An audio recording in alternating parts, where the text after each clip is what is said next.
Ассалаумағалейкум достар, бау-бақша сүйер қауым.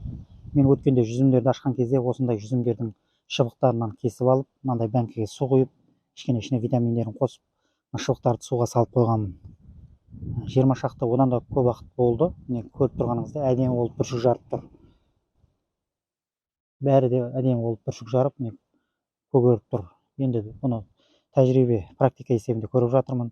Енді бұларды отырғызып көремін, ары қарай алып кетеді ау деп ойлаймын. Достар, сіздер қалай ойлайсыздар? Комментарияға жаза кетіңіздер пікірлеріңізді.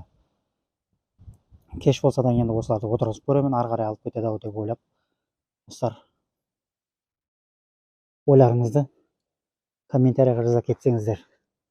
Мүмкін біреулер істеп көрген шығар. Егер мынау ары қарай алып кетіп өсіп кесіп жатса, онда көшетті осылай кешіксе де ала беруге болады деп ойлаймын. Достар, каналға тіркеліңіздер.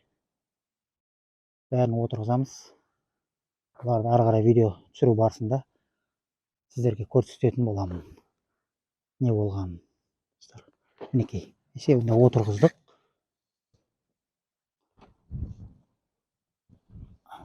Ары қарай не болатынын бірге көреміз достар. Комментарияға өз пікірлеріңізді жаза кетіңіздер. Өздеріңіз үйде жасап көрген болсаңыздар, ақыл кеңестеріңізді айтыңыздар достар.